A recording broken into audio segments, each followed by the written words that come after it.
Assalamualaikum warahmatullahi wabarakatuh. Nama saya Intan Leoni Zafira. Di sini saya akan mempresentasikan tugas dari Bapak Hendra dengan judul Pancasila sebagai Sistem Filsafat. Pada video presentasi pembahasan kita hari ini ada sekitar 6 pembahasan yang akan kita bahas.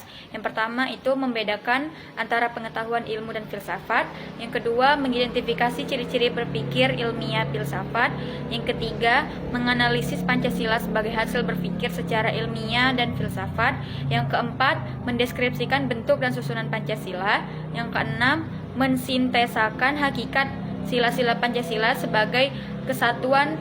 Dan yang keenam itu mengevaluasi bentuk dan susunan Pancasila yang bersifat hierarkis, piramidal, dan saling mengkualifikasi. Baik, di sini saya jelaskan dulu apa yang dimaksud dari Pancasila sebagai sistem filsafat. Pancasila dikatakan sebagai sistem filsafat karena Pancasila mengandung pemikiran pendiri negara yang dituangkan dalam suatu sistem merupakan cerminan dari nilai-nilai Pancasila yang saling berhubungan dan digunakan sebagai pedoman ataupun pandangan hidup bangsa dalam berbangsa dan bernegara. Lanjut kita masuk pada subtema yang pertama, membedakan antara pengetahuan, ilmu, dan filsafat.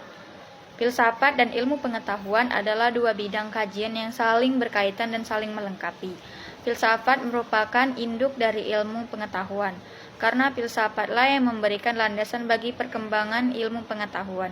Ilmu pengetahuan merupakan hasil dari penerapan metode berpikir filsafat. Adapun hubungan filsafat dan ilmu pengetahuan itu, filsafat dan ilmu pengetahuan memiliki hubungan yang saling berkaitan dan saling melengkapi. Antara lain, filsafat memberikan landasan bagi ilmu pengetahuan.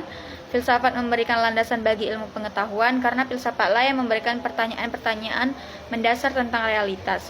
Ilmu pengetahuan merupakan usaha untuk menjawab pertanyaan-pertanyaan tersebut. Lanjut. Filsafat dan ilmu pengetahuan adalah dua bidang kajian yang saling berkaitan dan saling melengkapi. Filsafat merupakan induk dari ilmu pengetahuan karena filsafatnya memberikan landasan bagi perkembangan ilmu pengetahuan. Ilmu pengetahuan merupakan hasil dari penerapan metode berpikir filsafat. Lanjut ke subtema pembahasan yang kedua, mengidentifikasi ciri-ciri berpikir ilmiah filsafat. Berpikir adalah sebuah proses yang akan melahirkan sebuah pengetahuan. Proses berpikir dalam dunia ilmiah memiliki gaya tersendiri. Nah, berpikir ilmiah ini sendiri adalah berpikir untuk memahami kaidah-kaidah yang berpikir benar yang memerlukan keahlian dengan metode-metode tertentu untuk mencapai kebenaran. Berpikir ilmiah sendiri ini ada 3 ciri-ciri. Yang pertama ada radikal, sistematis, dan rasional. Kita bahas terlebih dahulu yang radikal. Nah, di sini radikal berasal dari kata Yunani, yaitu radix yang berarti akar. Nah, radikal adalah berpikir mendalam hingga tiba ke dasar segala dasar atau akar persoalan. Radikal sebagai kegiatan berpikir hingga ke akar masalah sehingga akan mudah bagi kita untuk memahami segala ketermuaraan yang ada. Alasan yang logis untuk menyebut radikal sebagai ciri berpikir ilmiah adalah karena radikal akan membawa pelakunya kepada ketahuan yang bersifat kompleks.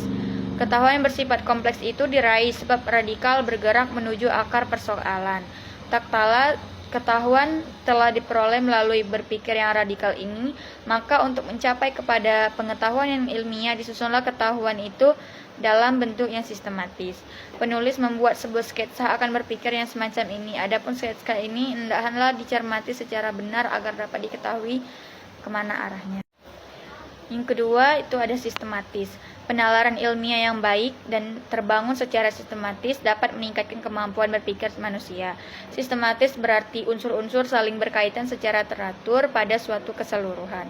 Untuk hasil pemikiran disebut ilmiah haruslah sistematik dan sistemik, dengan masing-masing menunjuk pada susunan pengetahuan yang mendasarkan pada penyelidikan ilmiah yang keterhubungannya merupakan suatu kesatuan. Yang ketiga ada rasional. Rasional maksudnya ialah di mana ilmu sebagai sebuah pengetahuan yang ilmiah bersumber dari pemikiran rasional yang patuh akan kaidah logika. Rasional dalam hal ini bukanlah tertumpu pada sebuah paham yang dikenal dengan rasionalisme. Namun rasional yang dimaksud di sini jelas sebagaimana disebutkan di atas, yakni pengetahuan yang masuk akal. Kita lanjut ke materi selanjutnya, itu tadi kan ciri-ciri berpikir ilmiah. Kita lanjut lagi ke ciri-ciri berpikir filsafat. Metodis menggunakan metode atau cara lazim dalam berpikir. Yang kedua itu sistematis, berpikir dalam suatu keterikatan antar unsur-unsur yang ada sehingga tersusun suatu pola pikir. Yang ketiga koheren, tidak terjadi sesuatu yang bertentangan antara unsur-unsur yang ada. Yang keempat rasional, berdasar kaidah berpikir yang benar dan logis.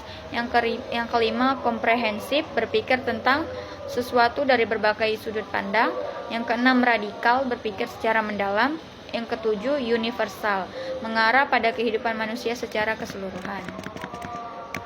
Lanjut, itu menganalisis Pancasila sebagai hasil berpikir secara ilmiah filsafat. Pancasila sebagai hasil dari berpikir secara ilmiah filsafat mencerminkan upaya yang mendalam untuk merumuskan fondasi moral dan sosial bagi sebuah negara. Dengan mempertimbangkan proses pembentukannya, landasan filosofisnya, pemikiran moral yang terkandung di dalamnya, konsistensi dan keselarasannya, serta relevansi dan aplikabilitasnya dalam konteks sosial, Pancasila dapat dipahami sebagai hasil dari refleksi filosofis yang mendalam tentang nilai-nilai, prinsip-prinsip, dan tujuan-tujuan yang mendasari pembentukan dan pembangunan suatu negara. Lanjut, materi yang selanjutnya itu mendeskripsikan bentuk dan susunan Pancasila. 1. Bentuk Pancasila. Setiap sila dalam Pancasila merupakan suatu kesatuan yang bulat dan utuh. Artinya masing-masing sila dalam Pancasila tidak dapat dipisahkan. 2.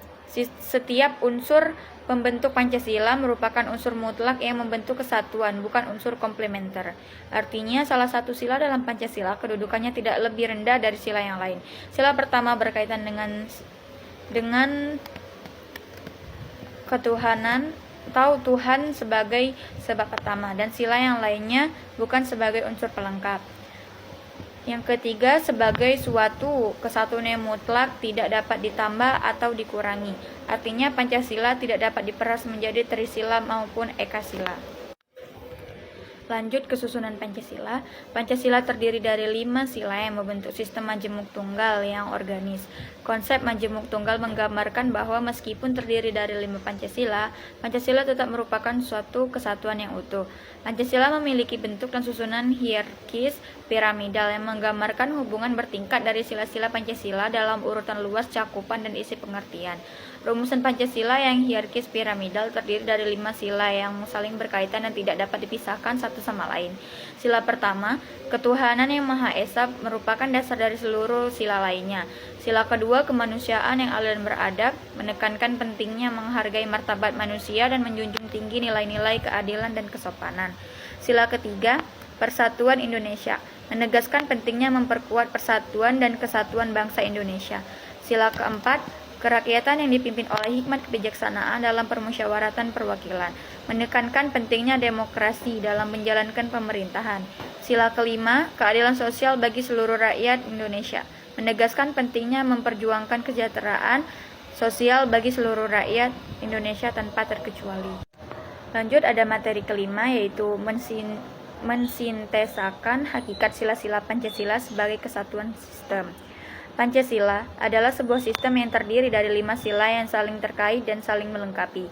Untuk mensintesakan hakikat Pancasila sebagai kesatuan sistem, kita perlu memahami bahwa setiap sila memiliki peran dan makna yang terpenting dalam membangun negara Indonesia. Sila pertama, ketuhanan yang Maha Esa. Sila ini menegaskan bahwa Indonesia adalah negara yang berdasarkan kepercayaan kepada Tuhan yang Maha Esa. Hal ini mengandung makna bahwa agama dan kepercayaan kepada Tuhan harus menjadi landasan moral dan spiritual dalam kehidupan bermasyarakat. Sila kedua, kemanusiaan yang adil dan beradab.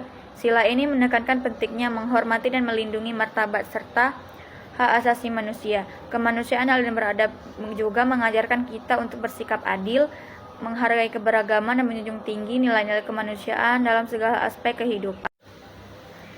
Sila ketiga, Persatuan Indonesia.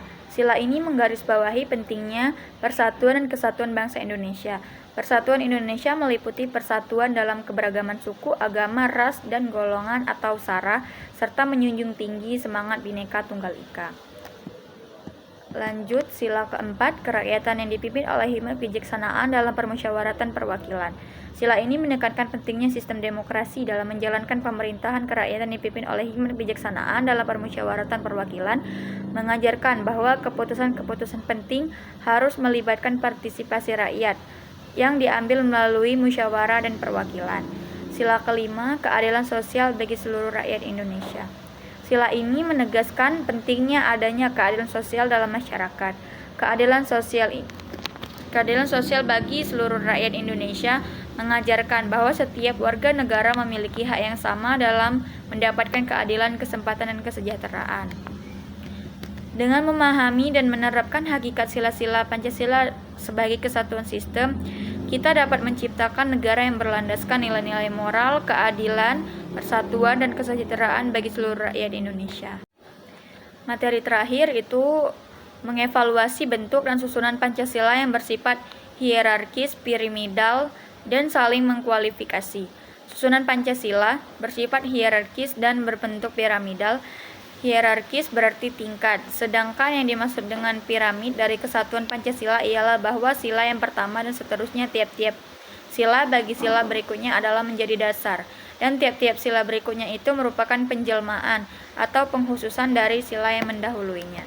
Selanjutnya, Notonagoro menjelaskan bahwa hal ini hanya suatu gambaran dari suatu bentuk secara sistematis atau secara matematis. Sehingga sebenarnya dapat saja orang membuat gambaran secara lain dari kesatuan Pancasila sebagai mana dalam hal bentuknya.